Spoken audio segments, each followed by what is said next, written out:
दोस्तों, महात्मा बुद्ध कहते थे कि मानव शरीर स्वास्थ्य का रहस्य है। इसीलिए अतीत पर शोक मत करो, भविष्य की चिंता मत करो।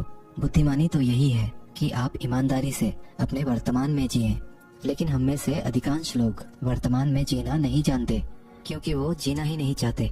उन्हें तो अपने बीते हुए कल की चिंता करनी है, आने वाले भविष्य की चिंता करनी है।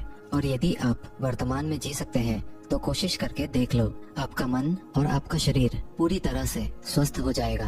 एक बार जब आप वर्तमान में जीने लगते हैं तो ना ही आपको अतीत के बीतने का दुख होता है और ना ही आने वाले भविष्य की कोई चिंता रह जाती है, बल्कि वर्तमान में चलने वाली आपके सांसें भी आपको वह आनंद देगी जो आज से पहले आपने कभी भी अनुभव नहीं किया होगा। दोस्तों, आज की ये कहानी हमें कुछ ऐसा ज्ञान देने वाली है जिसे पूरा सुन लेने के बाद आप अपने भूतकाल और अपने भविष्य काल को कहीं पीछे छोड़कर वर्तमान में जीना सीख जाएंगे। तो ये कहानी शुरू होती है एक व्यक्ति से। वो व्यक्ति अपने जीवन में बहुत दुखी था, बहुत परेशान था। वह एक पहाड़ की चट्टान पर बैठकर रो रहा था, बिलख रहा था। तभी वहाँ से एक बौद्ध भिक्षु गुजर रहे थे। उसे रोता देख वो बौद्ध भिक्षु उस व्यक्ति के पास गए और उससे कहने लगे, क्या तुम यहाँ से कूदकर अपनी जान देने की सोच रहे हो? वो व्यक्ति कहता है, आपने बिल्कुल सही जाना, लेकिन आपको इससे क्या फर्क पड़ता है? ये मेरा जीवन है, मैं इसके साथ जो चाहूँ वो करूँ। तभी वो बौद्ध भिक्षु उस व्यक्ति से कहते हैं, तो फिर अभी तक बैठकर रो क्यों रहे हो? अगर तुम्हें अपनी जान लेनी ही है तो यहाँ बैठकर रोने से क्या फायदा?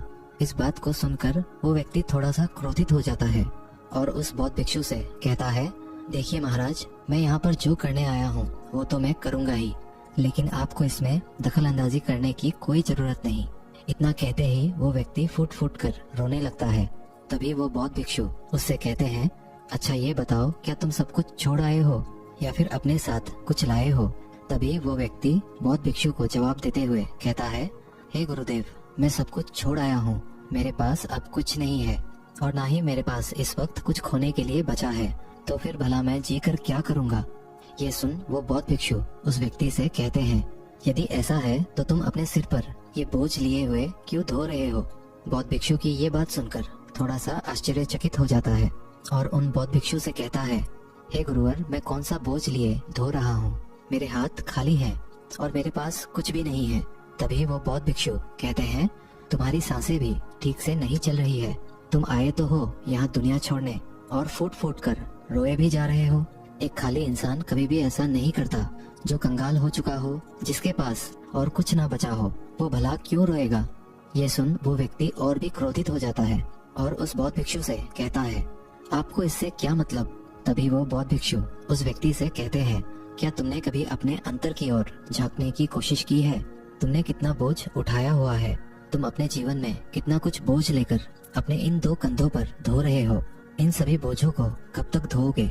इन बोझों को यहीं पर उतार दो और थोड़ा सा हल्का हो जाओ। कब तक इन बोझों के तले दबे रहोगे? जैसे ही उस व्यक्ति ने उस बौद्ध भिक्षु के मुंह से ये सारी बातें सुनी, वो तुरंत ही उनके चरणों में गिर पड़ा और उनसे हाथ जोड़कर कहने लगा, हे गुरुदेव, अभी तक मुझे कोई नहीं समझ पाया था। यहाँ से कई लोग आए और गुजर गए, लेकिन किसी ने भी मुझसे ये सब नहीं कहा। आपने तो मेरे मन की बात पढ़ ली, यहाँ तक कि मेरे घर वाले भी मुझे नहीं समझ पाए, लेकिन आपने एक बार में ही मुझे पूरी तरह से जान लिया है। आगे वो व्यक्ति बौद्ध भिक्षु से कहता है, क्या आप मेरी इस समस्या का समाधान कर सकते हैं? बौद्ध भिक्षु कहते हैं, कहाँ है समस्या? वो व्यक्ति कहता है, मेरे घर पर है, आप मेरे साथ चलिए। वो बौद्ध भिक्षु उस व्यक्ति से कहते हैं, नहीं, समस्या तुम्हारे घर पर नहीं है। वो व्यक्ति कहता है, नहीं नहीं गुरुदेव, समस्या मेरे घर पर ही है, आप एक बार मेरे साथ चलकर तो देखिए। वो बौद्ध भिक्षु उस व्यक्ति को समझाते हुए कहते हैं, समस्या तुम्हारे घर पर नहीं, तुम्हारे भीतर है। क्या तुमने कभी अपने भीतर झांकने की कोशिश की है? सारी समस्याएं तुम्हारे भीतर है। जब तक तुम उसका समाधान नहीं करोगे तो तुम्हें हर जगह हर समय समस्या ही दिखेगी। और यदि समस्या तुम्हारे घर पर है तो तुम इस पहाड़ की चोटी पर क्या कर रहे हो? तुम तो कह रहे थे कि तुमने पीछे सब कुछ छोड़ दिया है, अपना घर, अपने परिवार, अपने सगे संबंधी। और यदि तुमने ये सारी चीजें छोड़ ही दी है तो तुम्हारी समस्या भी वहीं पर छूट गई है। फिर तुम भला इतने परेशान क्यों हो? उस बौद्ध भिक्षु के मुंह से ये सारी बातें सुनकर वो व्यक्ति कहता है, हे गुरुवर, आप सही कहते हैं, मैं आपकी बातों को समझ पा रहा हूँ। कमी तो मेरे ही अंदर है। मैं किसी काम का नहीं हूँ। मैं जब भी कोई काम करने जाता हूँ तो सब बिगाड़ देता हूँ। मेरे हाथों सारे काम गड़बड़ हो जाते हैं। मैंने आज तक कोई भी काम ढंग का नहीं किया। मेरी तो किस्मत ही खराब है। उस व्यक्ति के मुख से ये सारी बातें सुनकर बौद्ध भिक्षु मुस्कुराने लगे और उस व्यक्ति से कहा, अच्छा तुम्हें लगता है कि तुम्हारी किस्मत खराब है, तो मुझे ये बताओ क्या खराबी है तुम्हारे किस्मत में। तभी वो व्यक्ति उस बौद्ध भिक्षु से कहता है, हे गुरुवर, मुझे व्यापार करना था और व्यापार करने के लिए मुझे धन की आवश्यकता थी। इसीलिए मैंने अपने परिवार से थोड़ा सा धन लिया और उसी धन से मैंने अच्छा सा व्यापार खड़ा किया। लेकिन गुरुवर, मेरा व्यापार ज्यादा दिन तक नहीं चल सका। शुरू में मेरे परिवार वालों ने मेरा पूरा साथ दिया और तब तक सब कुछ ठीक भी चल रहा था। लेकिन धीरे धीरे मुझे मेरे व्यापार में नुकसान होने लगा और ये सब देख मेरे परिवार वाले मुझसे नाराज हो गए और मुझसे दूर चले गए। मैं तो चाहता था कि मैं अच्छा व्यापार करूं, अच्छा धन कमाऊं, ताकि मैं अपने परिवार को अच्छे से संभाल सकूं, उन्हें वो हर सुख सुविधा दे सकूं जिनकी उन्हें आवश्यकता है। मैं तो सब उन्हीं के लिए कर रहा था, लेकिन वो लोग मुझे समझ नहीं पाए और मुझे ही इसका जिम्मेदार ठहराते हैं। और मुझे भी यही लगता है कि मैंने गलत किया, क्योंकि मेरा भी एक मित्र है। उसने मेरे साथ ही व्यापार शुरू किया था, लेकिन उसका देखो, उसका व्यापार बहुत अच्छा चल रहा है। मेरा मित्र जब भी मेरे घर आता है तो अपने अच्छे व्यापार की बातें अवश्य बताता है। वो हमेशा ये कहता रहता है कि किस तरह से उसने अपने दम पर व्यापार को खड़ा किया है और उसे चलाने में भी वह सक्षम है। किस तरह से उसने जी तोड़ मेहनत की और अपने व्यापार को उन ऊंचाइयों तक ले गया। ये सब सुन मेरे परिवार वाले भी मुझसे कहते हैं, देख वो तेरा मित्र है, उसने अपने व्यापार को कहां से कहां ले गया और तूने तो हमारी जमा की हुई पूंजी भी गवा दी, हमारा नुकसान करा दिया। मेरे परिवार वाले मुझसे हमेशा यही कहते रहते हैं कि तेरे बस का कुछ नहीं। इन तानों को सुन सुनकर मैं बड़ा परेशान हो चुका था। इसीलिए मैंने कर्जे लिए और नया व्यापार खड़ा किया, लेकिन वहाँ पर भी मुझे मुंह की खानी पड़ी और मेरा व्यापार पूरी तरह से चौपट हो गया। अब तो हालत यहाँ तक आ चुकी है कि मेरा घर भी अब गिरवी पड़ा हुआ है। अब आप ही बताइए गुरुवर, मैं क्या करूं? तभी वो बौद्ध भिक्षु उस व्यक्ति से कहते हैं, अच्छा तुम्हें ये पता है कि तुम्हारा मित्र तुम्हारे पास क्यों आता था? तभी वो व्यक्ति कहता है, हाँ मुझे अच्छी तरह से पता है। वो मुझे मेरे घर वालों के सामने नीचा दिखाने के लिए आता था, मेरी बुराई करने आता था। वह ये जताने आता था कि वो मुझसे व्यापार में कई गुना आगे है, श्रेष्ठ है। वह चाहता है कि मैं उसकी सफलता देखकर दुखी रहूं, तड़पता रहूं और परेशान रहूं। तभी वो बौद्ध भिक्षु उस व्यक्ति से कहते हैं, क्या तुम उसके व्यापार को देखकर सच में दुखी रहते थे? वो व्यक्ति कहता है, हाँ इतना अच्छा व्यापार उसने खड़ा किया है और मेरा व्यापार चौपट हो गया, तो ये देखकर मुझे तो दुख होगा ही ना गुरुवर, मुझे तो जलन होगी ही। तभी वो बौद्ध भिक्षु उस व्यक्ति से कहते हैं, तुम्हें दुख किस बात का था, अपनी असफलता का या फिर अपने दोस्त की सफलता का? तभी वो व्यक्ति उस बौद्ध भिक्षु से कहता है, अपने असफल होने पर मुझे इतना पछतावा नहीं था, लेकिन मेरा मित्र इतना सफल हो चुका था, उसे देखकर मुझे ईर्ष्या होती थी, मेरे अंदर जलन की भावना उत्पन्न होती थी और मैं ये देख देख कर दुखी रहता था, पछताते रहता था, तड़पता रहता था। तभी वो बौद्ध भिक्षु उस व्यक्ति से कहते हैं, इसका अर्थ तो ये हुआ, अगर तुम्हारा मित्र भी असफल हो जाए तो तुम्हें खुशी होगी? तो वो व्यक्ति कहता है, जी हाँ मुझे बड़ी खुशी होगी अगर वो असफल हो जाए, उसका व्यापार चौपट हो जाए। ये सुन बौद्ध भिक्षु फिर से एक बार मुस्कुराने लगे और उस व्यक्ति से कहते हैं, इसका अर्थ तो यही हुआ कि तुम्हारी खुशी तुम्हारे मित्र पर निर्भर करती है। यदि वो चाहे तो तुम्हें खुश कर दे और यदि वो चाहे तो तुम्हें दुखी कर दे, क्योंकि तुम खुद से ना तो खुश हो सकते हो ना ही दुखी। तुम तो अपने मित्र के गुलाम बनकर रह चुके हो और अगर यही बात है तो तुम्हारी समस्या का कोई समाधान नहीं है, क्योंकि तुम्हारी खुशियाँ और तुम्हारी तकलीफें ये सब दूसरों के व्यवहार पर निर्भर करती है। तुम्हारे कर्मों से तुम्हारा तो कुछ हुआ नहीं, ना तो तुम अपने कर्मों से खुश हो सके और ना ही दुखी। इसीलिए तुम्हारी समस्याओं का मैं कोई समाधान नहीं कर सकता। तभी वो व्यक्ति उन बौद्ध भिक्षु से कहता है, हे गुरुवर ऐसा मत कहिए, मुझे आपसे बात करते करते बहुत आशा आपसे हो गई है, क्योंकि आप ही वो है जिन्होंने मुझे जाना है, मुझे समझा है। हे गुरुवर मैं आपसे विनती करता हूँ कि मेरे इस समस्या का समाधान मुझे आप बताइए। तभी वो बौद्ध भिक्षु उस व्यक्ति से कहते हैं, जब हम दूसरों से आशा बांध लेते हैं तब हम दूसरों पर पूरी तरह से निर्भर हो जाते हैं। अगर मैं तुम्हें कोई भी रास्ता ना बताऊं, मैं तुम्हें तुम्हारी समस्या का समाधान ना दूं, तो तुम इसी तरह से दुखी रहोगे, रोते रहोगे, बिलखते रहोगे। और अगर मैं कोई रास्ता तुम्हें बता दूं, मैं तुम्हें कोई समाधान बता ही दूं, तो हो सकता है तुम्हें कुछ मिल जाए। लेकिन एक बात हमेशा याद रखना कि जो तुम्हारा मित्र तुम्हारे घर पर आता है, यह तुम्हें बताने के लिए कि किस तरह से उसने अपने व्यापार में वृद्धि की, किस तरह से उसने कड़ी मेहनत की, जो तुम्हें दुखी करने आता है। लेकिन क्या तुमने कभी गौर किया है, तुम्हारा मित्र बात तो सच्ची ही कह रहा है कि किस तरह से उसने अपने जीवन में वह संघर्ष किया और उस मुकाम तक पहुंचा है। तो उसने अपने अनुभव की ही बात तो तुम्हें बताई है। अब चाहो तो तुम उस अनुभव का इस्तेमाल कर सकते हो, या फिर तुम उस अनुभव को व्यर्थ ही जाने दे सकते हो और अपने मन में ईर्ष्या जैसे भाव उत्पन्न कर सकते हो। समझदारी तो इसी में है कि जब वो तुम्हें अपने अनुभव के बारे में बता रहा है कि किस तरह से उसने संघर्ष किया है अपने जीवन में अपने व्यापार को उस ऊंचाई तक पहुंचाने के लिए, तो तुम अपनी बुद्धि का इस्तेमाल करो, उसके अनुभव का इस्तेमाल करो, उसके ज्ञान का इस्तेमाल करो। तुम्हें तो खुश होना चाहिए। तुम्हें जो अनुभव चाहिए था तुम्हारा मित्र आकर तुम्हें घर पर ही दे रहा है, और इस पर तो तुम्हें अपने मित्र का आभार प्रकट करना चाहिए, क्योंकि घर बैठे बैठे तुम्हें वह अनुभव प्राप्त हो रहा है जो तुम अपने जीवन से प्राप्त नहीं कर सके।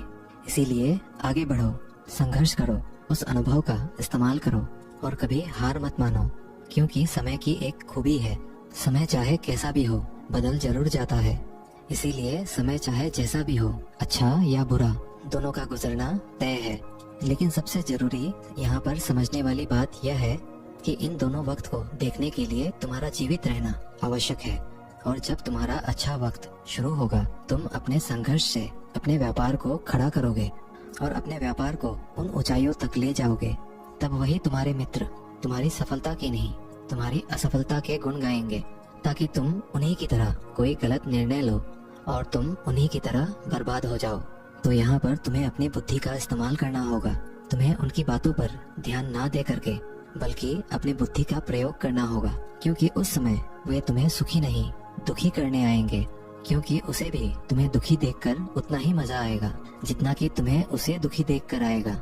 ये सारी बातें सुन वो व्यक्ति उस बौद्ध भिक्षु से कहता है, हे गुरुवर, आप बिल्कुल ठीक कह रहे हो। मेरे जीवन को मैं नहीं चला रहा, बल्कि मेरे सगे संबंधी और मित्र चला रहे हैं, जो मेरे जीवन में सुख और दुख भरे जा रहे हैं। लेकिन गुरुवर, यहाँ पर मेरा एक प्रश्न है। जब मैंने व्यापार खड़ा किया था तो मेरा उद्देश्य यही था कि मैं अपने परिवार को सुखी रख सकूं, उन्हें वह सुख सुविधाएं दे सकूं। तो क्या अपने परिवार के लिए ये सारी बातें सोचना गलत है? मैं तो अपने परिवार के लिए ही सब कुछ कर रहा था, लेकिन व्यापार में नुकसान होने के बाद वह परिवार भी मुझे छोड़ गया। इस पर बौद्ध भिक्षु मुस्कुराने लगे। तभी वो व्यक्ति बौद्ध भिक्षु से कहता है, इसमें मुस्कुराने की क्या बात है? क्या मैंने कोई गलत प्रश्न पूछ लिया? तभी वो बौद्ध भिक्षु कहते हैं, नहीं, हर व्यक्ति यही चाहता है कि कोई उसकी गलती पर सांत्वना दे, और तुम भी वही चाहते हो। हर कोई यही चाहता है कि जब वो कुछ करे तो उनकी प्रशंसा की जाए, और जब हमें प्रशंसा नहीं मिलती है तो हमें भीतर ही भीतर बड़ा दुख होने लगता है। हमारे मन को एक ठेस पहुंचती है, और तब हमारे मन में ये भाव उत्पन्न होने लगता है कि इस दुनिया में सभी मतलबी हैं, सभी अपने मतलब के लिए जीते हैं, सभी अपने मतलब के लिए काम करते हैं, और सभी हमारे साथ अपने मतलब के लिए ही रहते हैं। लेकिन अगर तुम किसी को अपना परिवार मानते हो और अपने उस परिवार के लिए कुछ करना चाहते हो, तो फिर तुम्हें ऐसा क्यों लगता है कि तुम दूसरों के लिए कर रहे हो? तुम तो अपने लिए ही कर रहे हो ना। अगर तुम्हें लगा कि तुम दूसरों के लिए कर रहे हो तो तुम जीवन भर दुखी ही रहोगे, और जब तुम्हें लगेगा तुम अपने लिए कर रहे हो, तब तुम्हें एक अजीब सी खुशी प्राप्त होगी और तुम हमेशा खुश रहोगे। और जब तुम अपने कार्यों को बेहतर से और बेहतरीन करने में लगे रहोगे, तो तुम्हें किसी की सांत्वना की भी कोई जरूरत नहीं पड़ेगी। तभी वो व्यक्ति उन बौद्ध भिक्षु से कहता है, हे गुरुवर, मुझे आपकी बात समझ में आ गई। अब तक मेरी किस्मत दूसरों के हाथों में थी, वो उसमें जैसे रंग चाहे सुख के या दुख के भर दिया करते थे। लेकिन अब से मैं अपनी किस्मत अपने हाथ में रखूंगा, और फिर चाहे ये अच्छी हो या खराब, मैं हार नहीं मानूंगा। आखिर में वो व्यक्ति उस बौद्ध भिक्षु से कहता है, हे गुरुवर, आपकी सारी बातें तो मैं समझ गया, लेकिन क्या आप मुझे कुछ दे सकते हैं जो मेरे जीवन के सबसे बुरे वक्त में मेरा साथ दे सके, मेरा साथ निभा सके? ये सुनकर वो बौद्ध भिक्षु उस व्यक्ति को एक छोटा सा बक्सा देते हैं और कहते हैं कि ये वस्तु मेरे दिल के बहुत करीब है और इसे तुम्हें अपने बहुत करीब ही रखना होगा। इस बक्से में एक ऐसा राज है जो तुम्हें बड़े से बड़े दुखों से बाहर निकाल सकता है, बड़ी से बड़ी विपत्तियों से छुटकारा दिला सकता है। और इसे तुम तब खोलना जब तुम्हें लगे अब कोई राह नहीं बची हुई है, जब तुम्हें ये लगने लगे कि सब कुछ व्यर्थ है, मैंने जो बातें कही है वो भी व्यर्थ है, ये दुनिया भी व्यर्थ है, यहाँ रहना भी व्यर्थ है। इतना कहकर वो बौद्ध भिक्षु उस बक्से को उस व्यक्ति को थमा देते हैं और फिर वहाँ से चले जाते हैं। वो व्यक्ति उस बक्से को लेकर वापस अपने घर आता है और फिर एक नया कारोबार शुरू करता है। अब की बार वो कारोबार में हार नहीं मानता है और उसका कारोबार बहुत अच्छा चल पड़ता है। उसका कारोबार चलने के कारण उसका परिवार भी अब उसके साथ आ चुका था। उसके पास जीवन की हर सुख सुविधाएं भी आ गई थी। अब वो ना तो भूतकाल का रोना रोता था और ना ही भविष्य काल की चिंता करता था। वो तो केवल अपने वर्तमान को और ज्यादा बेहतर बनाने की कोशिश में लगा रहता था। लेकिन समय हमेशा बदलता रहता है। जिस तरह से बुरा समय हमेशा नहीं रहता, ठीक उसी प्रकार अच्छा समय भी हमेशा नहीं रहता। उस व्यक्ति के जीवन में एक बार फिर से अच्छा समय समाप्त हो चुका था। वो जिस राज्य में रहता था उस राज्य पर पड़ोसी राज्य ने चढ़ाई कर दी थी और पूरा राज्य तबाह कर दिया था। उसका व्यापार भी पूरी तरह से तबाह हो चुका था। वह अपने परिवार के साथ दर दर की ठोकरें खाने लगा। उसे यहाँ से वहाँ भागना पड़ा, यहाँ तक कि उसके पास खाने पीने के लिए भी पैसे नहीं बचे थे। उसके बच्चे भी अब बीमार पड़ चुके थे, उनके इलाज के लिए भी उसके पास पैसे नहीं थे। तब उसे एहसास होने लगा ये सब व्यर्थ है, उसका ये जीवन जीना भी व्यर्थ है, ये पूरा संसार व्यर्थ है और जो कुछ भी बातें उस बौद्ध भिक्षु ने कही थी वो सारी बातें भी व्यर्थ हैं। आज मेरे पास कुछ नहीं बचा, आज मेरे पास जीने का कोई मकसद नहीं बचा। वो व्यक्ति अंदर से पूरी तरह निराश हो चुका था, अंदर से पूरी तरह से टूट चुका था। वो व्यक्ति ये सब सोच ही रहा था, तभी उसकी नजर उस बक्से पर पड़ी जो उसे उस बौद्ध भिक्षु ने दिया था। फिर उस व्यक्ति ने उस बक्से को खोला। उस बक्से में एक पर्ची थी जिसमें यह लिखा था कि आपकी नई जिंदगी की शुरुआत कहीं से भी हो सकती है। आपके पास सोने का सिक्का हो ना हो, लेकिन आपके पास वो हिम्मत तो है, तो कुछ ना कुछ आप अवश्य ही कर लेंगे। उस पर्ची को पढ़ने के बाद उस व्यक्ति के मन में एक बार फिर से आशा की लहर दौड़ पड़ी और उसने अपने जीवन में फिर से हिम्मत बांध ली और उन ऊंचाइयों को छूने के लिए फिर से मेहनत करने लगा। दोस्तों, उम्मीद है आज के इस वीडियो से आपने जरूर कुछ ना कुछ मूल्यवान सीखा होगा। तो इस वीडियो को एक लाइक और अपने दोस्तों के साथ शेयर जरूर कीजिएगा। मिलते हैं अगले वीडियो में, तब तक के लिए धन्यवाद।